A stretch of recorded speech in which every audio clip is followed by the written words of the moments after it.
Minggu pertama ketaatannya itu 96%. Minggu kedua naik menjadi 98%. Saya dilaporkan secara khusus oleh Kepala Dinas Perhubungan dan harapan saya minggu ini juga akan mengalami kenaikan. Kenapa? Karena pertama semuanya digratiskan. Sebagai Wakil Menteri Desa Pembangunan Daerah Tertinggal hadir dalam acara rapat dengan Pak Gubernur dan jajaran dengan seluruh lurah di Jakarta dalam rangka melaksanakan Impres nomor 9 tahun 2025 instruksi Presiden tentang percepatan pembentukan koperasi kelurahan atau koperasi desa kelurahan merah putih di seluruh Indonesia yang direncanakan akan dibentuk 80.000 koperasi desa kelurahan di seluruh Indonesia. Dan insya Allah nanti tanggal 12 Juli hari koperasi Bapak Presiden akan meluncing. Dan seluruh provinsi termasuk DKI Jakarta, Pak Gubernur dalam beberapa waktu yang lalu, beberapa minggu sudah mempersiapkannya.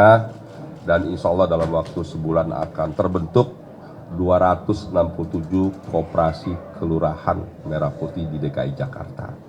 Harapan Bapak Presiden dengan hadirnya koperasi desa dan kelurahan di seluruh Indonesia, maka semua apa yang menjadi kebutuhan petani, nelayan, peternak, pembudidaya ikan, penggiat UMKM, ekonomi rakyat dapat dipenuhi oleh koperasi. Dan koperasi desa kelurahan juga diharapkan dapat menyalurkan semua produk hasil tani, hasil nelayan, hasil ternak, hasil pembudidaya ikan, hasil UMKM, hasil semua produk masyarakat kecil di lingkungan kelurahan desa di seluruh Indonesia. Dan Bapak Presiden juga ingin bahwa koperasi punya kantor, punya gerai. Ada gerai klinik, supaya masyarakat di desa, di kelurahan dengan mudah dan dekat berobat bila sakit. Tidak boleh ada lagi satu orang pun warga Indonesia yang meninggal karena terlambat ditangani oleh dokter. Dan koperasi itu juga nanti akan ada apotik desa kelurahan, sehingga masyarakat bisa dengan cepat mudah mendapatkan harga obat yang murah. Juga ada cold storage yang dapat menyimpan hasil tani, desa, lain dan sebagainya. Ada gudang, ada logistik, transportasi, ada koperasi, ada simpan pinjam dan sebagainya. Sebagaimana tadi disampaikan oleh Pak Gubernur, ada 7 hal yang harus dipersiapkan. Dan saya yakin di bawah kepemimpinan Pak Gubernur, Bapak Pramono Anung, insya Allah Jakarta tidak hanya bisa membentuk koperasi kelurahan merah putih, tapi juga akan mampu merealisasikannya dan menjadikan koperasi kelurahan yang baik, bahkan yang terbaik di seluruh Indonesia. Insya Allah semua cita-cita harapan Bapak Presiden dan kita semua untuk menghadirkan semua kebutuhan masyarakat kecil dan berpihak pada masyarakat kecil melalui koperasi desa kelurahan dapat terwujud. Saya kira itu saja dari kami. Terima kasih Pak Gubernur atas dukungannya, supportnya luar biasa. Juga sudah dimasukkan dalam RPJMD dan dukungan lainnya. Saya yakin koperasi kelurahan merah putih di Jakarta akan menjadi koperasi yang terbaik. Demikian dari kami. Terima kasih Pak Gubernur. Pak Wamen, saudara-saudara sekalian, sesuai dengan instruksi Presiden nomor 9 tahun 2025, tentunya Jakarta juga mempersiapkan 267 koperasi kelurahan dan sudah masuk di dalam RPJMD. Saya sudah memerintahkan kepada Kepala Bapeda untuk diintegrasikan. Ada 7 yang menjadi concern kami di dalam pembentukan koperasi ini. Yang pertama adalah yang berkaitan dengan kantor koperasi, jadi di setiap kelurahan harus ada kantor koperasinya. Yang kedua adalah kios pengadaan sembako. Yang berikutnya adalah unit bisnis simpan pinjam, kemudian klinik kesehatan seperti yang disampaikan oleh Pak Wamen tadi, apotek, sistem pergudangan, dan juga sarana logistik. Sehingga dengan demikian saya yakin Jakarta karena infrastrukturnya relatif lebih baik dibandingkan dengan daerah, sehingga dengan demikian untuk pembentukan koperasi pembuatan ini, apalagi Kepmennya sudah ada, impresnya sudah ada, perpresnya sudah ada, Kemendagri juga sudah mengatur itu, sehingga dengan demikian kami yakin mudah-mudahan tanggal 12 Juli sudah terbentuk dan awal bulan Oktober sudah beroperasi. Jangan hanya terbentuk tapi sudah beroperasi. Demikian yang ingin kami sampaikan. Kalau ada pertanyaan kami persilakan. Cukup? Sedikit mengenai ASN yang memang peraturan Inbuk yang hari ini menggunakan transportasi hijau dan seberapa efektif juga untuk mengurangi kemacetan, serta apakah masih ada yang membandel gitu, masih naik kendaraan pribadi, Pak? Saudara-saudara sekalian, setiap minggu kita evaluasi. Minggu pertama ketaatannya itu 96%. Minggu kedua naik menjadi 98%. Saya dilaporkan secara khusus oleh Kepala Dinas Perhubungan dan harapan saya minggu ini juga akan mengalami kenaikan. Kenapa?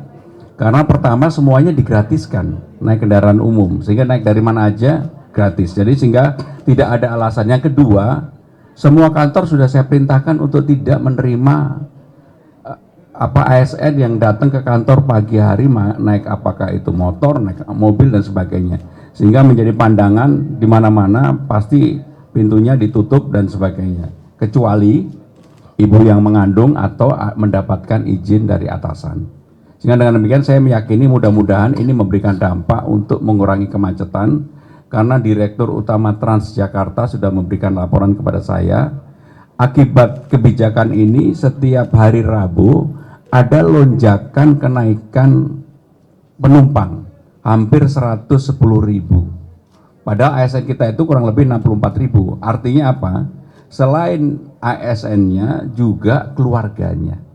Dan ini kalau saya sudah membuat kebijakan, maka ini tidak setengah-setengah, tetap akan kami jalankan, dan saya sendiri konsekuen menjalankan itu, termasuk kadang-kadang memang di kendaraan umum saya alami sendiri sampai 1 jam, 1,5 jam juga sudah pernah. Urgensinya adalah keberpihakan kita, negara, pemerintah pada masyarakat kecil. Koperasi itu kan soko guru ekonomi ya. Jadi tidak bermaksud kita meniadakan pengusaha-pengusaha besar, tapi saatnya kita berpihak pada masyarakat kecil dan kita memberdayakan. Memberdayakan masyarakat kecil tentu lebih sulit, lebih lama. Kalau pejabat yang mau gampang ya semua serahkan pada yang besar, serahkan pada yang ahli dan lain-lain. Ya. Tapi kalau kita serahkan pada masyarakat kecil dengan segala keterbatasannya lebih sulit. Ya pemimpin itu ya harus hadir di tengah-tengah kesulitan yang ada, termasuk di tengah masyarakat.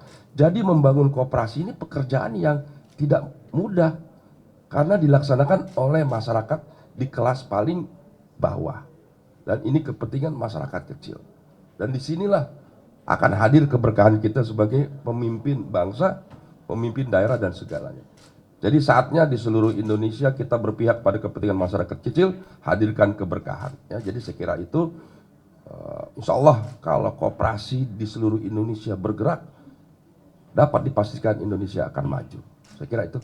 Silakan Pak Gubernur. Jadi tidak ada overlapping sama jackpreneur sama sekali, karena koperasi ini ruang lingkupnya berbeda banget dengan jackpreneur. Terakhir kalau masih ada satu lagi, kalau nggak ada saya tutup. Mas, untuk anggaran 27 koperasi yang nanti akan beroperasi. Jadi terkait anggaran, nanti koperasi ini akan menyusun kebutuhan anggaran. Jadi Bank Himbara akan memberikan dukungan pinjaman dana dari dukungan APBN, bank, dan tentu dari APBD. Kita tidak ingin memanjakan ya, koperasi dengan menyediakan dana sebanyak mungkin. Tapi sebaliknya kita ingin bottom up ya. Kita ingin menyiapkan regulasi, fasilitas, dan tentu juga dukungan dana, tapi harus didukung dengan kemampuan SDM dari koperasi itu sendiri. Jadi insya Allah nanti dukungan dari pusat, APBN, APBD, dari Bank Himbara juga harus didukung dengan kecerdasan, kepiawaian, keuletan daripada pengurus koperasi untuk dapat mengelola koperasi ini harus untung. Ya. Itu bukti bahwa SDM-nya baik. Gitu ya, silakan Pak Gubernur. Jadi kalau Jakarta terus terang nggak ada masalah apa-apa karena sudah dimasukkan dalam PPA-nya UMKM dan juga sudah masuk di dalam RPJMD, sehingga untuk Jakarta menyambut apa yang menjadi instruksi Presiden, instruksi nomor 9, kami sudah siap dan kami akan jalankan. Terima kasih. Wassalamualaikum warahmatullahi wabarakatuh.